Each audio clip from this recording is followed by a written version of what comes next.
Shalom, bienvenue dans notre émission Ensemble Parlons-en. Je suis votre sœur Angèle Miezi. Pour d'autres, je suis votre maman. Je vous souhaite bonne année 2021. L'année dernière, c'était une année difficile, mais cette année 2021, nous avons la foi en Jésus-Christ et nous savons que cette année sera une meilleure année parce que le chiffre 1 a pris la place, qui veut dire chiffre 1, veut dire premier. Donc nous sommes avec Jésus-Christ de Nazareth. Lui sera notre maître cette année. Et nous savons que la victoire est certaine. Nous qui croyons en Jésus-Christ, nous savons que la paix nous est donnée. Et cette année, je vous souhaite à tous mes meilleurs vœux de bonne santé, de prospérité et de paix. Que l'Éternel Dieu vous bénisse. Et avant de commencer cette émission, j'aimerais encore rappeler que c'est une émission chrétienne, éducative, sociale, anonyme, bilingue français, Lingala. Et aujourd'hui, nous allons vraiment toucher côté social parce que nous ne parlons pas souvent du social, mais aujourd'hui, nous allons toucher un peu côté social. Et avant de commencer le sujet de notre émission de ce soir, de cette journée, je voulais tout simplement remercier aussi nos abonnés, tous ceux qui sont abonnés sur notre chaîne Angèle Miezi officielle, pour tous ces gens qui partagent nos émissions. Vraiment que l'Éternel Dieu puisse vous les rendre au centuple. Continuez à vous abonner. Si vous n'êtes pas encore abonné sur notre chaîne, continuez à partager nos émissions. Partagez, l'Éternel Dieu vous bénira. Et j'aimerais faire encore un coucou à tous ceux qui me soutiennent. Vraiment, ça me voit droit au cœur. L'année passée, vous étiez nombreux à commenter, à nous soutenir. Vraiment, que l'Éternel Dieu vous bénisse. Merci beaucoup, merci.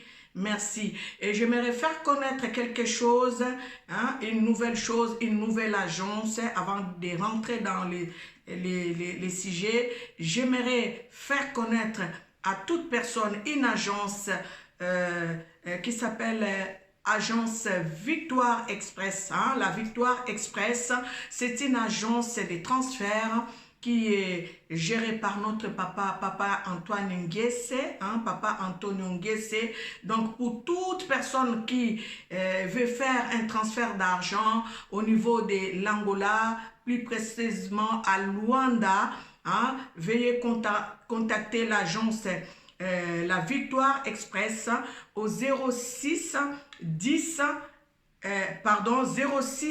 60 85 55 62 06 85 55 62. Donc vous donnez votre argent ici à 18h, pile à 18h05, votre famille récupère là-bas en Angola, plus précisément à Luanda. Agence La Victoire Express. C'est pour les transferts d'argent. N'hésitez pas, yo banda ko souffrir ozo luka o kendeke ba Western Union, ndeko na biso yeyo to il faut to sunganaka, nous devons nous aider entre nous, nous soutenir. Voici aujourd'hui l'agence La Victoire Express. C'est pour les transferts d'argent. Donc veuillez contacter notre papa Antonio Nguesse au 06 60 85 55 62. Vous qui avez de la famille là-bas,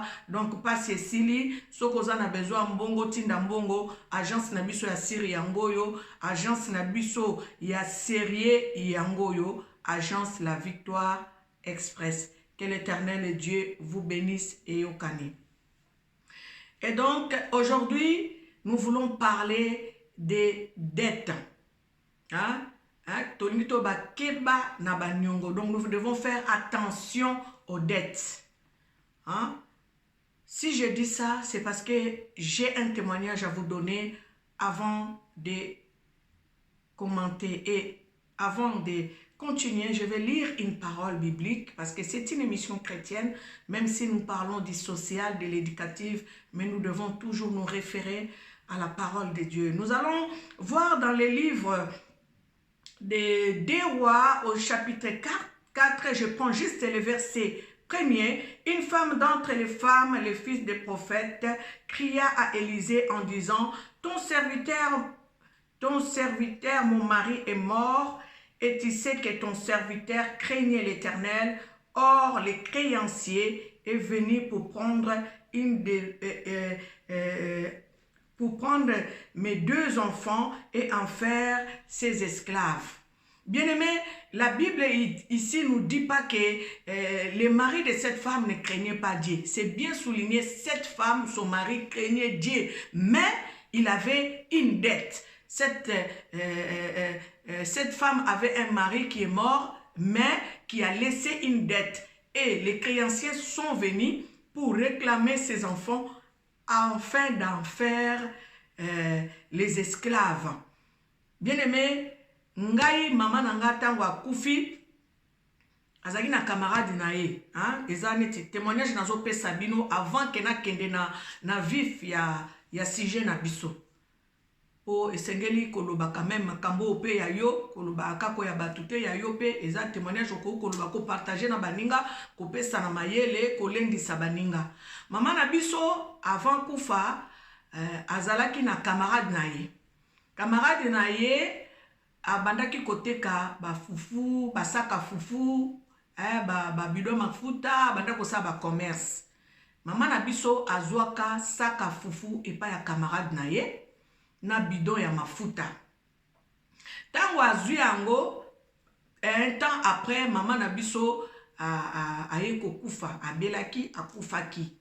Mais mama na biso ayebisaka biso teke ye azwaki fufu epa camarade na ye na bidon ya mafuta. Bien aimé, nalingi na loba likambo, j'aimerais dire ça, hein? Je vais répéter en français. Ma maman avait sa copine à elle qui était commerçante, qui vendait les foufous. Les foufous chez nous, c'est comme les riz, hein? Ah non, c'est comme la semoule en fait. Donc cette femme, la copine de ma maman faisait les commerces, elle vendait les foufous, elle vendait de l'huile, et ma mère a pu prendre un sac de foufous chez sa copine et un bidon d'huile, et par après ma mère est tombée malade. Après un temps en fait, ma mère est tombée malade et elle est morte. Mais ma maman ne nous a pas signalé qu'elle avait pris un sac de foufous chez sa copine, un bidon d'huile. Donc personne ne savait, mes frères et sœurs ne savaient rien. Et camarade P à maman Nabiso, la copine aussi de notre maman, ne nous a rien dit. Donc biso, maman Nabiso a koufi na 2002. Mais makambo nazo ebisabino bandeko. Camarade à maman Nabiso wana aye ko senga biso nyongo na 2019. Vous vous rendez compte, bozo vanda na batu, nzo kande bino bozaka na nyongo na bango bino boye bakate. Mama wana aye komona grand frère nanga aza évangéliste. Ake ko bete la grand frère nanga porte. Alobi nga na ye komona bino parce que ngai nazo souffrir, naza na pasi, makambo na nga na yebisa bino te parce que mama na bino azaki camarade na ngai. Mais tellement pas c'est le kinga yangwana na ekomona bino na yebisa bino ke tango mama na bino azaki na bomoi azwaka sak na nga ya fufu na bidon na nga ya mafuta, mais atikalaki ko pesa nga mbongo te na ndenga kufaki na dona lingana nga ko yebisa bino te na yo kakasoni ko ya ko yebisa bino na yo kakasoni ko ya ko senga bino mbongo. Bandeko bino bovanda kana mutu boza quartier moko, mama na bino azaki camarade ya mama na ya mutuana.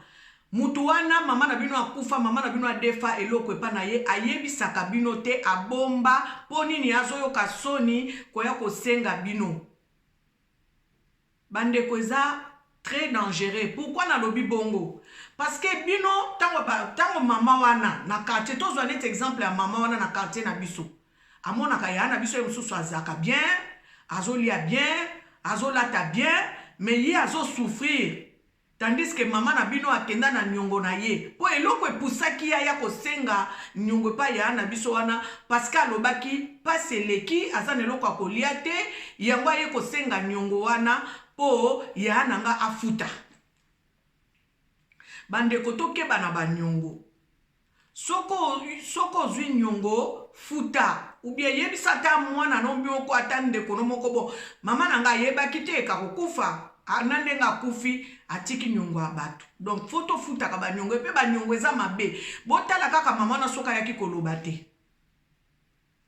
Toyebi motema mama na te tolobi te kaza mabe te tolobi bongo te. Mais soki aza na mama ya misala soka aza mabe. Donc akoki pe ko réclamer biso ndenge mwana mwasi oyo na kati ya Bible balobi mobali na bandaki ko banga nzambe.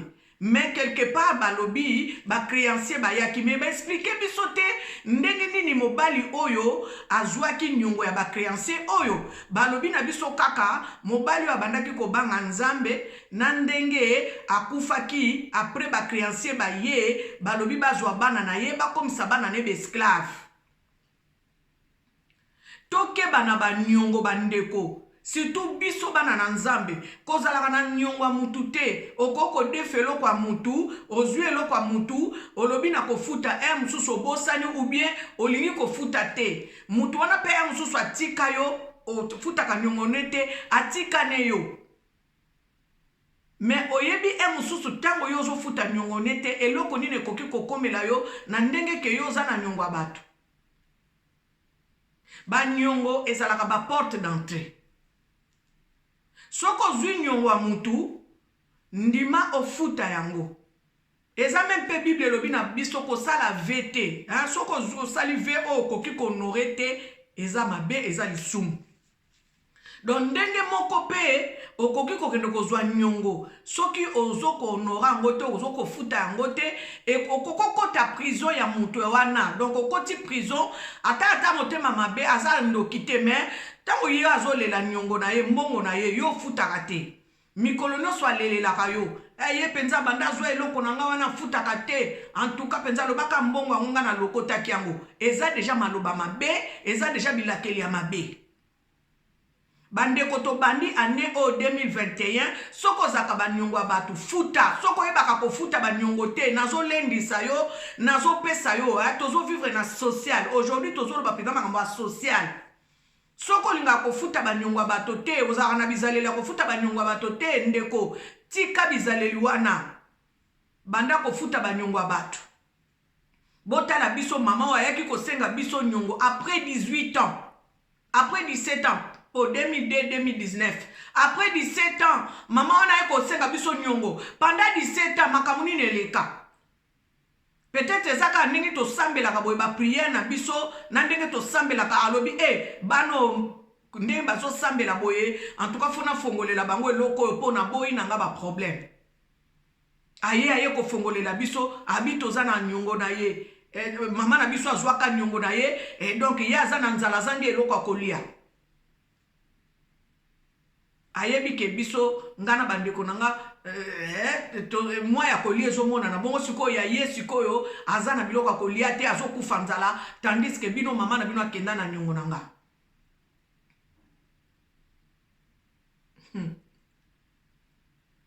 Toke to lobi na ya na biso ka ndenga ye koloba wana tobi to pese mbongo tobi wana mama azwaki biloko na yo ezali na valeur a combien botala kaka après 17 ans bino moko bo évaluer tolobi soki topesi ye mbongo akoya koloba ke wana ezalaki boye mais na bentere nzambe apesi biso sagesse alobi na biso totuni pe basali na nzambe mosusu balobi na biso lokola ye koloba ke mama na bino azwaki saka fufu na bido ya mafuta bosombela saka fufu na bido ya mafuta bokende kopesa ye. Posoli bobi bopesa mbongo ekokoma nata wana nata oyo ezo valoir na mbongo bopesi ete. Donc bopese bido ya mafuta bandeko tosombela ye saka fufu oyo ya koleka ba minena ba saka fufu nyonso. toke kopesa ye, topesi ye pe na bidwa mafuta, tobakiseli ye na mbongo. Tango kutu tozopesa ye alobi te, bopesa bidwa mafuta te, mama na bino azali quand même camarade na ngai, bopesa kaka saka fufu. Tobi te nyonso. Poto boyi lelo lobi soki mama wana kufi bana na yeba ya ko réclamer biso bidwa mafuta. Topesi na saka fufu na bidwa mafuta na mbongo likolo. Tolobi mbongo oyo lokola corona ezali somba ba gel, somba ba mai, pozanga mai na ndaku te, ba gel na ndaku te, osokola maboko malamu, mosusu melati. Bandeko, bokeba na banyongo.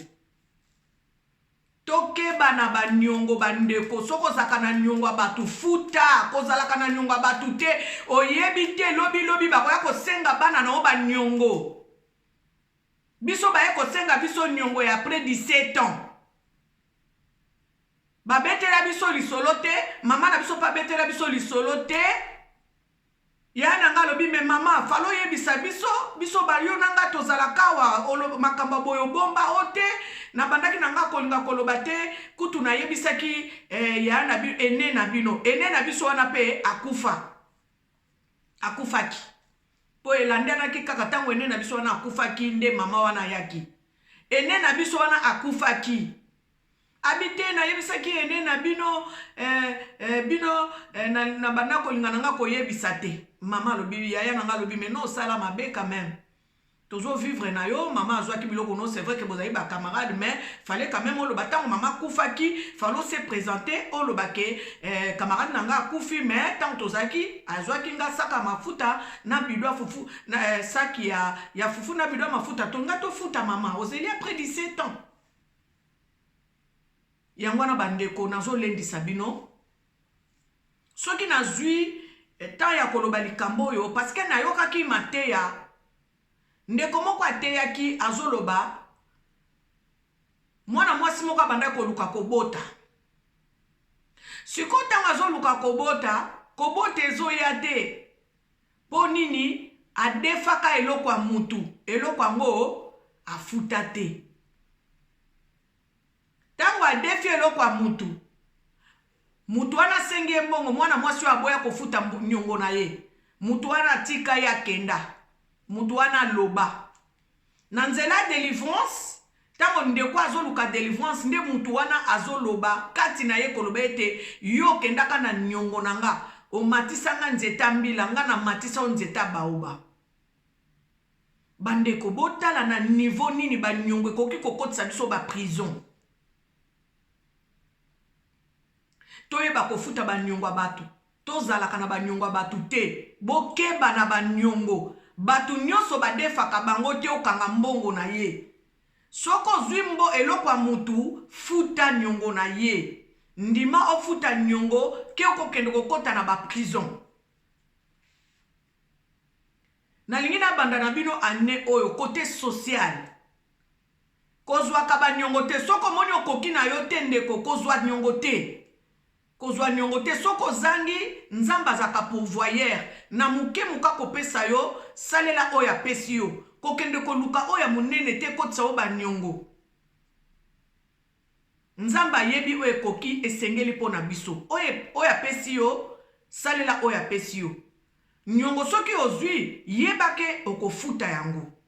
C'est vrai que ba contrainte yaka ba inconvénient yaka omona olobaki ofuta lelo mais loko moko ekomi esali ke ofuta te mais c'est le côté rattraper retard wana futa quand même kozalaka na nyongo mutu te keba na banyongo bato nyonso badefaka bango te bato nyonso bakangaka bambongo na bango te bato nyonso batikalaka na mutu nyonso batikalaka na nyongo mutu nyonso te keba na bato mususu baza na ndenge na bango basalelaka bambongo na bango. Yo kende kozwa nyongo kuna okangi mbongo na ye oyebi te yo moko mikangi yo zokanisa okangi nyongo nzokande yo moko mikangi po mikotisi na prison moko boye oyo okoko gérer te plus tard soko za na nyongo Solo la kangwata tout autour na yo. Ah, nazwa ke lo kwa bato il faut na futango. Soki pe bato bazana ba nyongo na yo, yebisaka pe ba ndeko ozalaka na bango. Yebisa mobali na yo, yebisa mwasi na yo, yebisa bana na yo ke je dois autant à une personne. Faut que lobaka. Eloko na ngana loba yango yo lelo. Na ngana loba vraiment côté social. J'aimerais parler pour faire un résumé pour les gens qui ne comprennent pas les lingala. Donc ma mère avait une copine qui vendait les foufous et de l'huile. Et ma mère est partie prendre un sac de foufous et de l'huile chez sa copine. Et quand elle est morte, ma mère n'a pas signalé à ses enfants qu'elle devrait à sa copine l'argent d'un sac de foufous et d'un bidon d'huile. Et 17 ans après, la copine de ma mère est venue voir mon grand frère pour lui demander, en fait, pour lui dire que ma mère avait pris sa marchandise qu'elle n'avait pas payée. Après 17 ans, frères et sœurs, nous devons faire très attention. Parce que c'est là où je reviens par cette parole biblique de 2 Rois 4, verset 1. Cet homme de Dieu, la Bible nous dit, craignait Dieu. Mais après sa mort, les créanciers sont venus réclamer ses enfants pour faire de ses enfants les esclaves. Nous devons faire très attention par rapport aux dettes. Quand nous nous endettons, quand nous ne payons pas, c'est en quelque sorte, c'est une prison en quelque sorte. Nous devons vraiment faire très attention. Quand tu prends quelque chose, quand tu fais un emprunt, même tu prends quelque chose à ton frère, à ta sœur, à une connaissance, et que tu lui dois de l'argent, il faut payer cette dette-là. Parce que si tu ne payes pas, ça peut devenir une prison spirituelle. Nous devons faire très attention parce que tu ne connais pas la personne, comment est-ce qu'elle fait pour avoir cet argent. Et tu ne dois pas garder son argent. Que cette personne commence à pleurer, à dire que oui, elle me doit, mais depuis lors, elle n'arrive pas à payer mon argent. Nous devons faire très attention parce que c'est des prisons. C'est une sorte de prison en fait, l'endettement. Faisons très attention. Parce que si tu ne payes pas, un jour, on peut te réclamer quelque chose de ta vie. Si tu ne payes pas, on peut te réclamer ta progéniture, on peut te réclamer, je ne sais pas, ta santé, on peut te réclamer ton travail, on peut te réclamer quelque chose de plus cher que tu ne dois. Nous devons faire très attention par rapport aux dettes. Toyebani bilongi memitema toyebani te. Nous voyons les hommes comme ça, hein, comme je vais traduire. Tu vois l'homme comme ça, tu vois sa figure là, mais son cœur là, tu ne connais pas. Oh. Donc nous devons faire vraiment très attention. Quand tu prends une dette, cherche à payer cette dette-là. Faut pas garder pour que la personne commence à pleurer derrière ton dos, dire qu'elle me doit, mais regarde comment elle est habillée. Regarde avec sa belle voiture, mais mon argent jusqu'à aujourd'hui n'arrive pas à payer. C'est une sorte de prison. Nous, notre maman est partie prendre le foufou et de l'huile. Et sa copine est venue réclamer 17 ans après. Et pendant 17 ans, qu'est-ce qui s'est passé quand cette femme-là pleurait de faim et qu'elle voyait mes frères et sœurs manger, qu'elle voyait mes frères et sœurs se promener, avec quels yeux elle regardait mes frères et sœurs. Et jusqu'à être poussée tellement qu'elle avait rien à manger, elle est partie toquer à la porte de mon frère pour dire que votre mère me devait. Et mon frère qui commence à lui dire, mais depuis lors tu n'es pas venu, ma mère est morte, tu ne t'es pas présenté. Elle a dit à mon frère, je ne voulais même pas dire parler de ça, parce que comme votre mère était ma copine. Non, ça n'a rien à voir avec copine, parce que sinon si elle était vraiment la copine jusqu'à la fin là, elle n'allait pas venir. Oh. Mais comme elle avait faim, elle a vu que sa copine est partie avec son argent et son enfant peut rembourser cette dette-là. C'est pour cela qu'elle était venue. Quand on lui avait donné l'argent, elle a dit, donnez seulement les sacs de foufou, les bidons d'huile, vous pouvez laisser. On a dit à notre frère, tu dois donner tout. et les sacs de foufou, et les bidons d'huile. Tu dois tout donner parce qu'on ne veut pas donner les sacs de foufou aujourd'hui et que demain, ces enfants viennent nous réclamer les bidons d'huile. On n'a même pas voulu rembourser, de donner l'argent parce que elle pouvait dire qu'en ce temps-là, quand votre mère avait pris mes affaires, ça pouvait coûter autant. Non, on a acheté le plus grand même. On a acheté un plus grand sac de foufou, un plus grand bidon d'huile et on lui a rajouté encore de l'argent. On est parti lui remettre. Parce qu'en quelque sorte, on ne dit pas que c'est ça, mais si elle avait un cœur mauvais, elle nous avait emprisonnés pour dire que ses enfants sont en Europe. Mais moi, aujourd'hui, là, je souffre. Elle est partie avec ma dette. Bien-aimé, vous savez quels sont les effets négatifs que les paroles de cette femme pouvaient ramener dans nos vies? Seul Dieu le sait.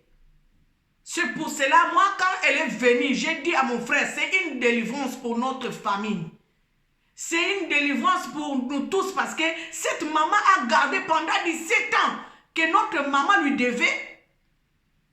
Maman a bomba nyongo, pendant 17 ans, bomba likamboyo. A yeta ngo passe lekelie, a lobi, te maman na bino, fala futanga mbongo, a sak nanga fufu, na bido a huile nangai.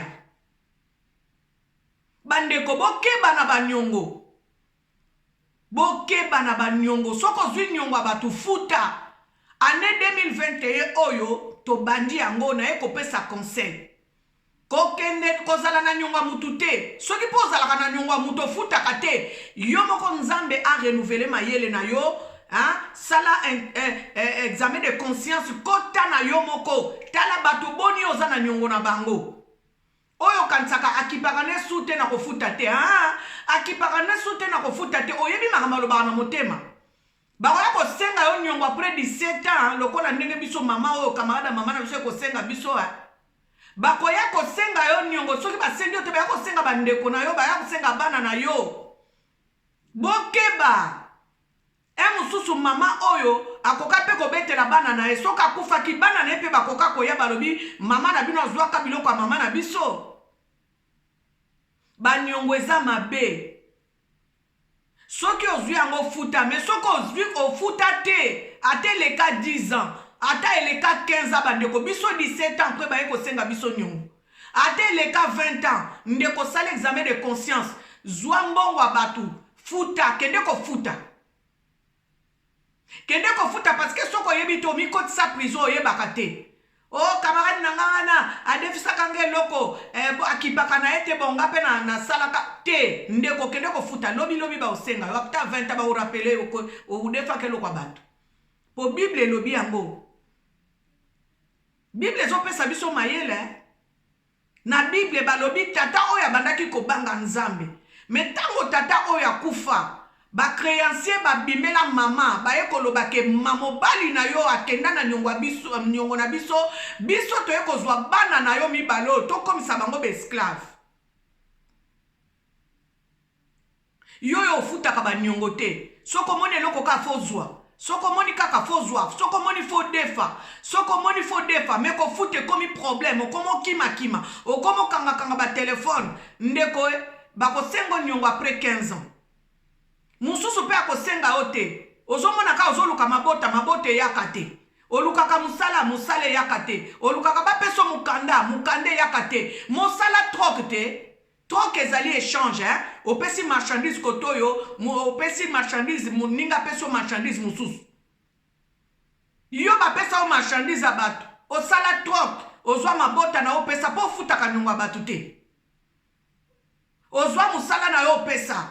Ozwa mukanda na opesa, ozwa ba mbongo na yo opesa, eza troko sala, ndeko nanga, futa ba nyongo, kokota ka ba nyongo te, oh yebi ko futa te, kokota na ote. To vivre na ndenge nzamba zo sale la biso, na ndenge nzamba zo pambole la biso, to vivre lo lenge wana. Nzamba pesio muke na muke yo kozwa, sale la ka o ndenge nzamba pesio. Kokota banyongo te, koluka te kokota banyongo parce que il faut zala, il faut zwa te. Oh, muke moko pese nyongo kokoto yebi okofuta. So kokofuta te kozwa te. Kozwa te ndeko nanga. Engagement oyo lingi kokende kozwa. So koyebi okonorango te kozwa te.